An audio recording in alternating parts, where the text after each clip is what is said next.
Solamente contando tu historia encontrarás tu pasado, vivirás tu presente y proyectarás tu futuro. Graffiti, fe, esperanza y caridad.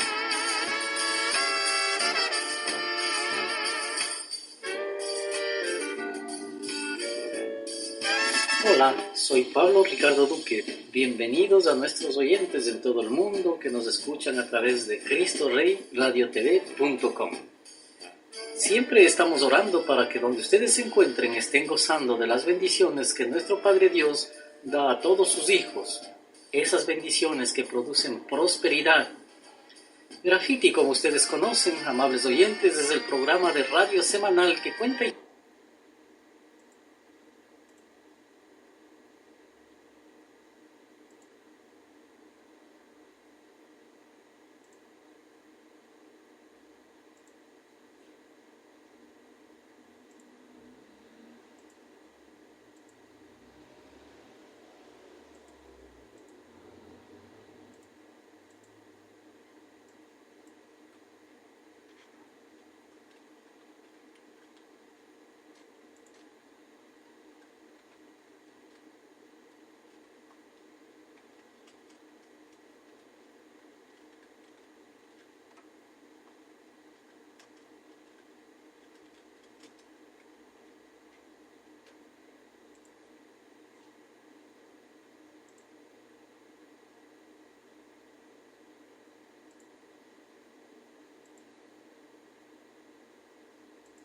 Graffiti, historias que cambian vidas.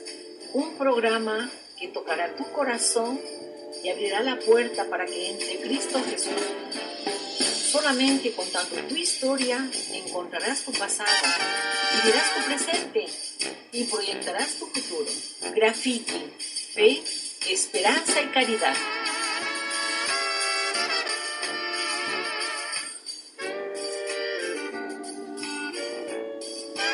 Hola, soy Pablo Ricardo Duque. Bienvenidos a nuestros oyentes en todo el mundo que nos escuchan a través de CristoReyRadioTV.com.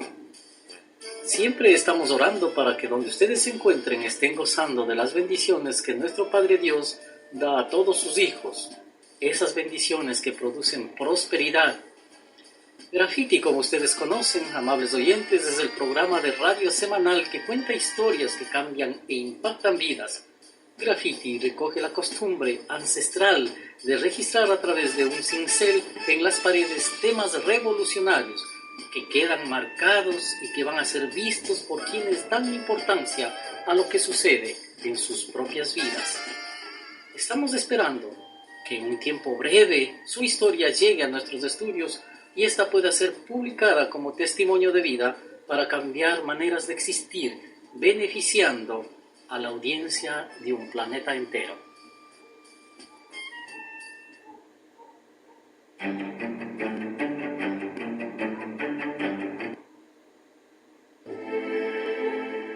Su voz continúa vibrando a través del tiempo.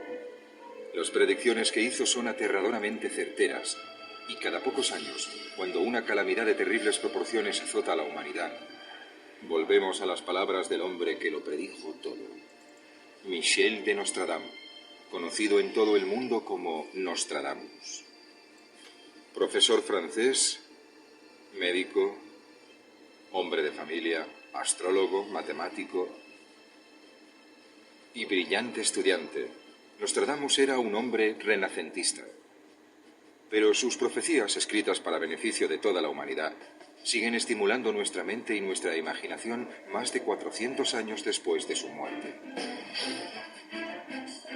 Con la ayuda de John Howe, autor de éxito y la máxima autoridad mundial sobre Nostradamus, profundizaremos en sus profecías, no solo en las que se han hecho realidad, sino también las que son nuestro presente y nuestro futuro próximo. ¿Predijo la reciente explosión de terrorismo y caos? ¿Habrá una tercera guerra mundial y ha empezado ya? ¿Quién es el tercer anticristo y qué tipo de daño causará? ¿Habrá paz en el mundo alguna vez? ¿Qué será de nuestra civilización en los siglos venideros? ¿Destruirá la humanidad la tierra o encontrará la manera de cuidarla? Estas y muchas otras predicciones de Nostradamus están ante nuestros ojos. La pregunta sigue ahí. ¿Seremos capaces de verlas, entender sus advertencias y evitar las consecuencias como Nostradamus deseaba? Él creía que solo si no hacíamos nada, sus predicciones se harían realidad. Porque una cosa es segura, seas un escéptico que quiera ridiculizar a Nostradamus o creas en él, algunas veces vas a hablar de a dónde nos dirigimos desde aquí. ¿Cuál es nuestro futuro? Una vez dicho eso, hay suficientes profecías de Nostradamus, unas 200 más o menos, que claramente apuntan a nombres, fechas y experiencias que han sucedido. Eso demuestra que aquí hay algo más que simple charlatanería. Nostradamus, más allá de las profecías. Nació como Michel de Nostradam, hijo de padres judíos que se convirtieron al cristianismo en los primeros años de la Inquisición para evitar ser perseguidos. El joven Michel era un niño inteligente que desde pequeño se interesó por la medicina y la astrología. Al mudarse a la ciudad universitaria de Montpellier, estudió medicina en la academia. Tras completar su educación médica, Nostradam se vio involucrado en la batalla contra una de las enfermedades más mortales que ha azotado nuestro planeta, la peste bubónica. La peste fue tan devastadora que hizo desaparecer a la mitad de la población de Europa. Nostradamus nació en 1503 y murió en 1566, a la edad de 62 años. Aunque no hubiese escrito ni una sola profecía, la historia lo reconocería como uno de los grandes sanadores del siglo XVI, porque su profesión principal fue la de médico. Y consiguió algunos de los mayores éxitos en medicina al curar a ciudades enteras de la peste en la década de 1540, las ciudades de Acques, Lyon y Salón. Esta última sería el lugar donde finalmente se afincó y donde acabó por escribir sus profecías. Pero el éxito de Nostradam se vería destruido por una gran tragedia personal. No pudo prever ni controlar el devastador efecto de la peste en su propia familia. La horrible enfermedad estalló otra vez. Cuando vivía en Agen, en el sudoeste de Francia, se casó con la hija de una rica familia y tuvo 2 hijos. Un día, la peste llegó a la ciudad y los primeros que murieron por la enfermedad fueron su mujer y sus hijos. Y, puesto que era el periodo del Alto Renacimiento, la gente era muy supersticiosa, y muchos creyeron que él había hecho algún pacto con el diablo. La gente más humilde lo creyó. Muchos de sus clientes le abandonaron. Su incapacidad de salvar a su propia familia hizo surgir críticos que le acusaban de hurgar en lo oculto y, proclamando su furia, acusaron a Nostradam de ser un hereje. Destrozado por el dolor, Nostradam abandonó su hogar y pasó varios años viajando sin dirección por la zona del Mediterráneo. En algún momento durante esta época, desarrolló una conciencia más profunda de sí mismo. Cambió la manera de escribir su nombre a su forma latina y se convirtió en Nostradamus. Al mismo tiempo, puso más fe en las imágenes que veía mientras meditaba. Nostradamus finalmente se instaló en Salon de Provence, en el sur de Francia, donde volvió a casarse y creó una nueva familia. Tras el nacimiento de su hijo, empezó a escribir sus profecías. Para mi hijo, César Nostradamus, una vida larga y felicidad. Tu llegada tardía, hijo mío, César Nostradamus, me ha llevado a escribir lo que he recopilado durante muchas noches en vela. Después de que mi cuerpo haya dejado este mundo, que lo que me ha sido revelado a mí por la esencia de Dios y las constelaciones astronómicas sea tu legado y un beneficio para la humanidad.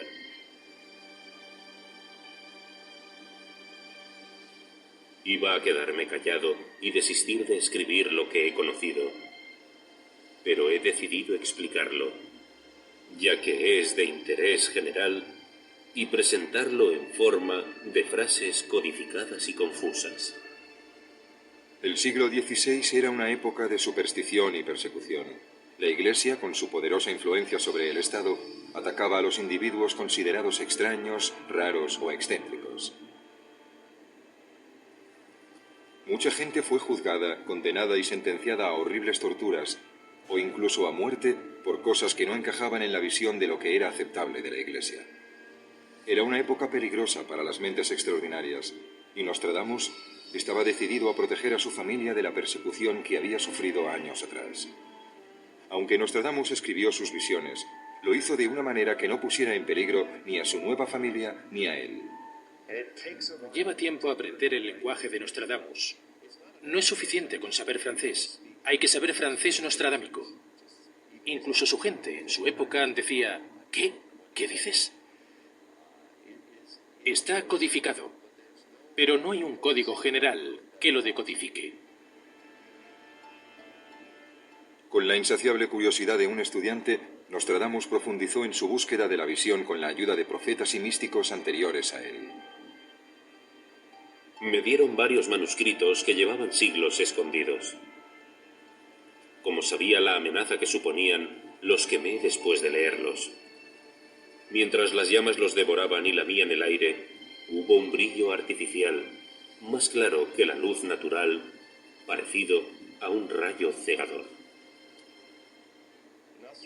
Nostradamus guardaba bien sus secretos mágicos, pero al mismo tiempo se sentía obligado a darnos algunas pistas sobre cuáles de las disciplinas que él estudiaba le ponían en un trance meditativo que le permitía ir más allá de su pequeño cerebro y ponerse en contacto con lo que él llamaba los medios divinos, mensajeros, fuego angelical, espíritus angelicales, así los llamaba. Evidentemente usaba las llaves de Salomón, que había sido traducido al latín por Fuchino, y del que habría podido comprar una copia en Marsella, aunque era del siglo anterior. También tenía una copia en latín de Mysterius Egyptorium. Se cree que Nostradamus memorizó esos antiguos manuscritos y la sabiduría que contenían, y entonces los quemó para destruir cualquier evidencia de su influencia en su manera de pensar. Antes de terminar sus escritos, Nostradamus terminó varios libros, almanaques y recetas cosméticas. Pero lo que nos habla pasados todos estos años son sus profecías. Divididas en 10 secciones que llamó centurias, Nostradamus escribió un total de 942 profecías. Usó una estructura conocida como cuarteta, que es simplemente una estrofa de 4 versos. No me llamaré profeta a mí mismo, ni diré que tengo ese efecto. Pero cuando recibo revelaciones e inspiraciones, yo, como hombre mortal, no estoy más lejos del cielo con mis sentidos que de la tierra con mis pies. Los estudiosos de la obra de Nostradamus se confunden a menudo con las diferentes interpretaciones de las profecías de los eruditos modernos. Muchos creen que dejó a propósito muchos cabos sueltos en algunas predicciones, un artificio para evitar las críticas si una profecía no se hacía realidad. También hay que entender, hay que pensar como Nostradamus. Hay que ver el mundo y el futuro desde el punto de vista de un hombre del siglo XVI. El mundo moderno ha visto muchos profetas, pero Nostradamus ha destacado entre la multitud. Profundizó más que nadie en el futuro, y a pesar de que sus críticos dicen que era ambiguo, a menudo era muy exacto. Hacía referencias directas e incluso llamaba a la gente por su nombre. Un ejemplo fue su conocidísima profecía sobre el rey Enrique II. La reina de Francia, Catherine de Medici, que era admiradora de Nostradamus, descubrió una referencia a su marido, el rey, que decía que moriría en un accidente en una justa. Enrique, un escéptico, mandó llamar al visionario a Le Château de l'Empéry para preguntarle por lo que había escrito. El joven león superará al viejo en el campo en una sola batalla. Atravesará con la mirada una jaula dorada. 2 heridas hechas una. Morirá de muerte cruel.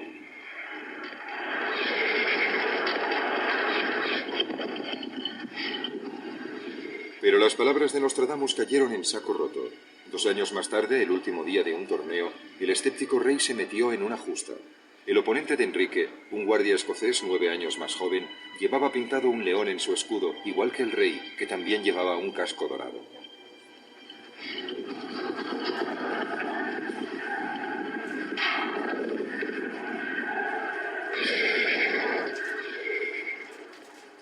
Hicieron un par de pases y no pasó nada.